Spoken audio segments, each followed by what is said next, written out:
Assalamualaikum warahmatullahi wabarakatuh. Ahlan wa sahlan, kembali lagi bersama kami di Abdul Latif Channel.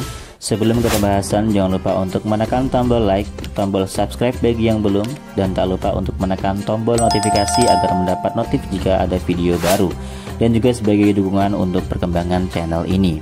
Thayyib, langsung kita ke pembahasannya. Assalamualaikum warahmatullahi wabarakatuh. Bismillahirrahmanirrahim. Alhamdulillahirrabbilalamin. Wassalatu wassalamu ala ashrafil anbiya wal mursalin, habibi rabbil alamin, imamil muttaqin, sayyidina wa nabiyyina wa maulana Muhammadin sallallahu alaihi wa ala alihi wa ashabihi wa sallama tasliman katsira, amma ba'du. Santri online dimanapun berada, selamat menunaikan ibadah puasa. Alhamdulillah, hari ini kita sudah masuk ke bulan suci Ramadan. Mudah-mudahan kita puasanya lancar dan juga diberikan taufik hidayah untuk beramal soleh yang banyak, dan dilipat gandakan pula amalnya sebanyak-banyaknya, dan juga semoga kita meraih Lailatul Qadar dan mendapatkan ridhonya Allah Subhanahu wa taala. Amin ya rabbal alamin. Di video ini kita melanjutkan kembali kajian kitab Alfiyah Ibnu Malik. Kalau teman-teman ingin kita ada kajian puasa, boleh cantumkan di kolom komentar. Nanti ya, insya Allah kitab apa yang akan dibahas untuk kajian puasanya, insya Allah akan kita bahas sekalian gitu ya. Kita selingi berarti Alfiyah dan kajian puasa supaya menambah ilmu tentang puasa ya. Nah, di video ini di bait kita sudah sampai pada bait ke 142 kitab Alfiyah Ibnu Malik dan Syarah Ibnu Aqil. Di sini kita akan membahas tentang berbilangnya khobar. Mubtadanya satu tapi khobarnya bisa 1, 2, 3 atau 4. Nah, ini bednya ya. Bagi Anda yang belum subscribe, silahkan di subscribe. Jika ini bagus dan bermanfaat, silahkan di like dan di share ke teman-teman Anda yang sedang belajar kitab Alfiyah Ibnu Malik. Langsung kita mulai kajiannya. Bismillahirrahmanirrahim. Wa akhbaru bisnaini aw bi aksara an wahidin kahum saratun su'ara. Wa akhbaru bisnaini aw bi aksara an wahidin kahum saratun su'ara. Wa akhbaru, mereka para ulama nahwu dan orang-orang Arab ya, itu membuat khobar, mereka membuat khobar bisna ini dengan 2, au bi aksara atau lebih dari 2, an wahidin dari satu mubtada, kahum saratun suara, seperti contoh hum saratun syu'ara'u. Hum, mereka itu, saratun adalah orang-orang mulia, syu'ara'u adalah orang para penyair. Jadi kalau kita mau artikan secara mujmal, orang-orang Arab dan ulama-ulama nahwu itu membuat khobar dengan 2 khobar atau dengan lebih dari 2 khobar dari satu mubtada. Seperti contoh lafadz hum saratun syu'ara, artinya mereka adalah orang-orang mulia sekaligus para penyair gitu. Jadi itu 2 khobar. Humnya khobar itu mubtada, saratun khobar pertama, syu'ara'u khobar kedua. Nah, kita akan baca Syarah Ibnu Aqil di sini. Jadi ikhtilafan nahwiyun ini sini.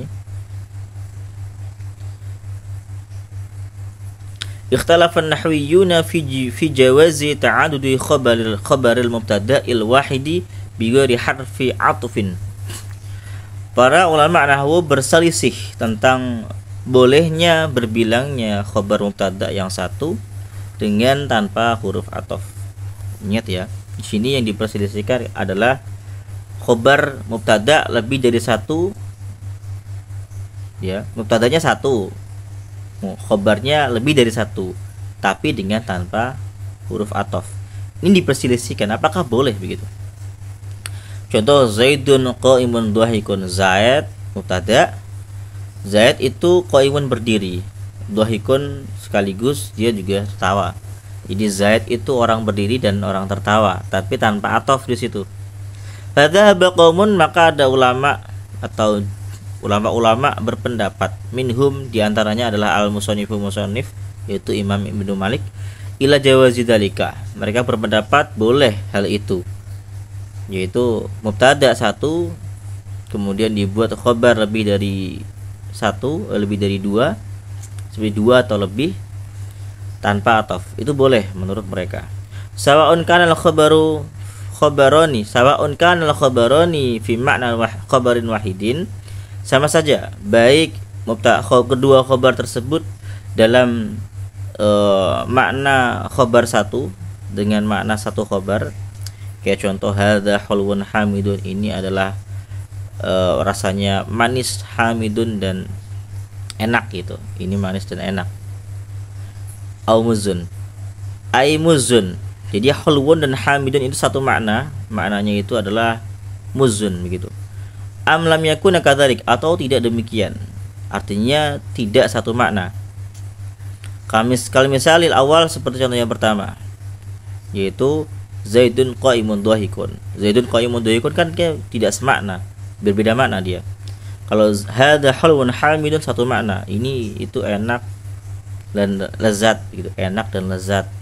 Itu kan satu makna. Hadza hulwun hamidun, ini enak dan lezat begitu. Kalau Zaidun qaimun dhahikun itu beda makna. Jadi boleh tuh semuanya, mau beda makna, mau satu makna khabarnya boleh. Wa dhahaba ba'duhum, ini pendapat yang kedua.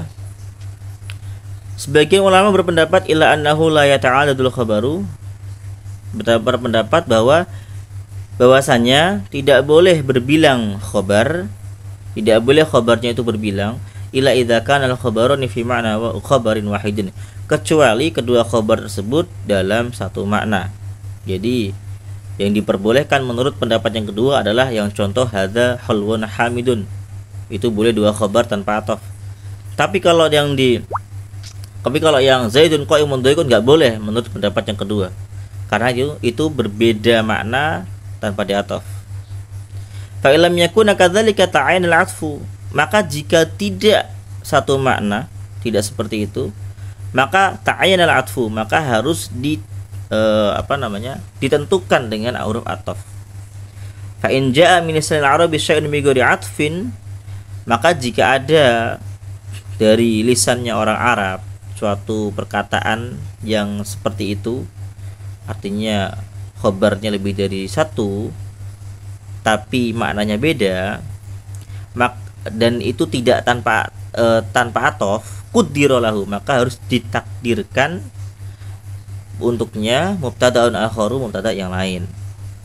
Contoh kayak qouli ta'ala, seperti firman Allah, wa huwal ghafurul wadudu dzul arsyil majidu, itu kan di situ al-ghafur, al-wadud, dzul arsyil majid, itu semua khabar mubtada ya, khabar ya.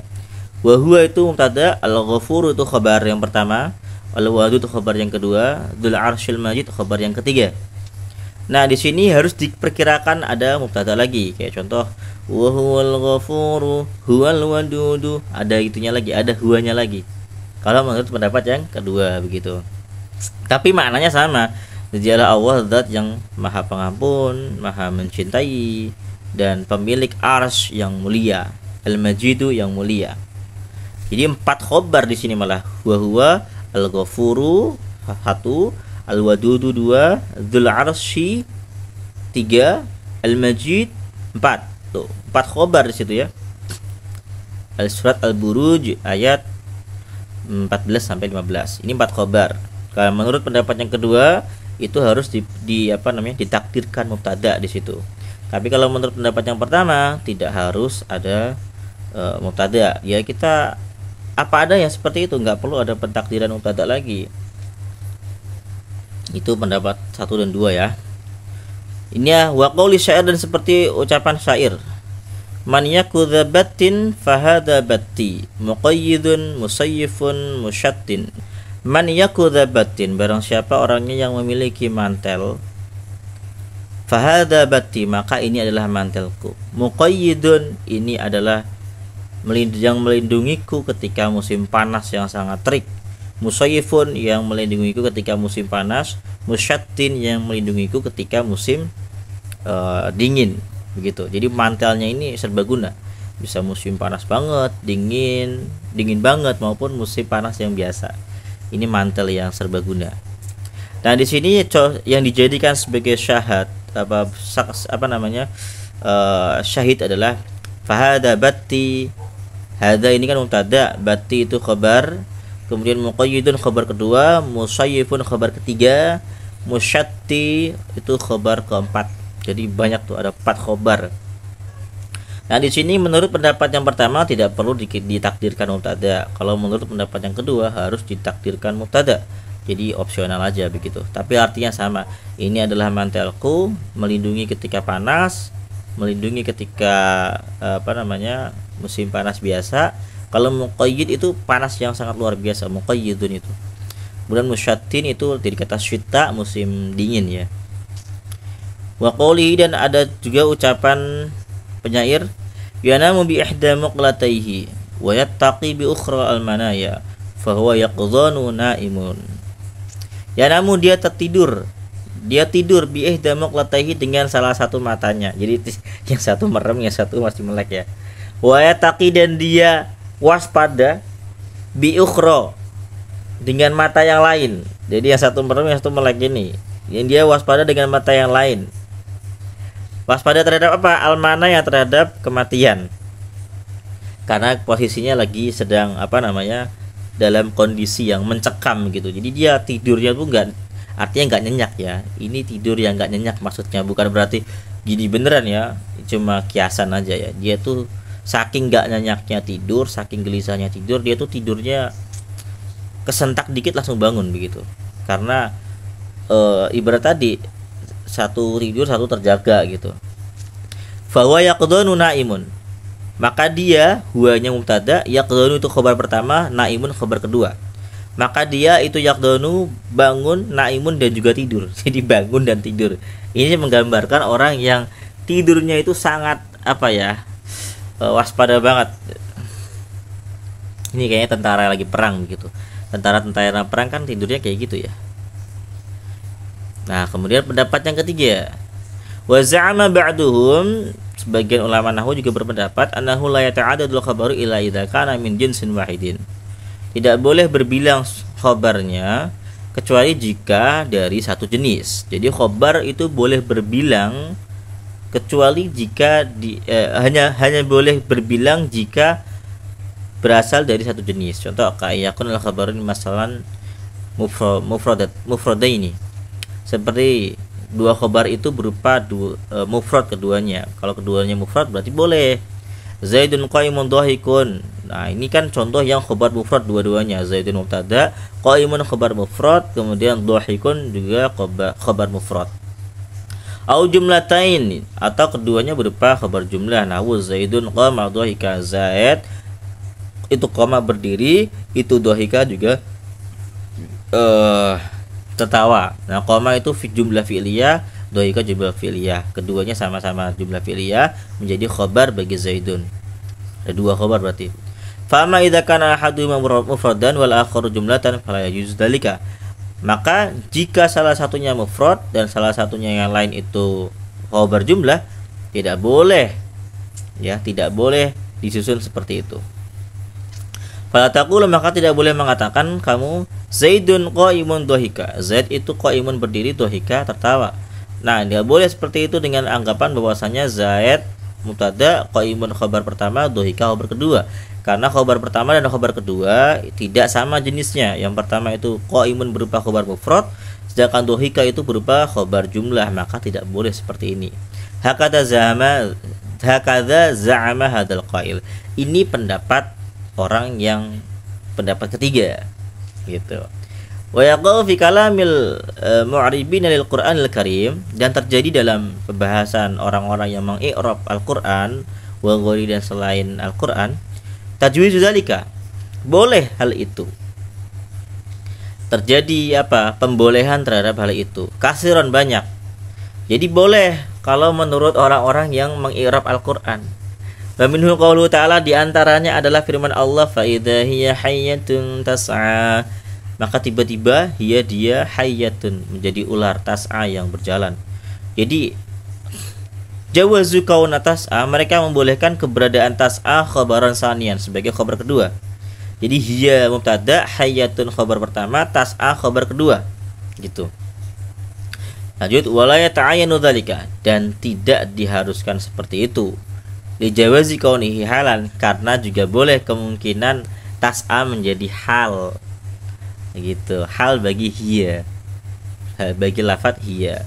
Jadi kalau contoh seperti ini ya, ini pendapat ulama, begitu ya. Artinya ada 3 pendapat tadi ya. Pendapat yang pertama mutlak, boleh itu khobar berbilang, dan itu ya juga yang dianut oleh musannif, yaitu Imam Ibnu Malik. Pendapat kedua mengatakan boleh khobar itu lebih dari 1, hanya ketika khobar-khobar tersebut maknanya satu, gitu, satu makna lah, sama, atau istilahnya sinonim. Kemudian yang pendapat yang ketiga, khobar itu boleh lebih dari 1 hanya jika satu jenis, mufrad, jumlah, begitu. Kalau misalkan beda jenis gak boleh, gitu. Tapi ada juga yang bolehkan. Ini pendapat yang keempat, yaitu orang-orang yang mengirab Al-Quran. Jadi itulah macam-macam perbedaan pendapat tentang bagaimana kondisi-kondisi khobar yang berbilang ini. Terima kasih telah menyimak sampai akhir. Jika ada salah kata mohon maaf. Assalamualaikum warahmatullahi wabarakatuh.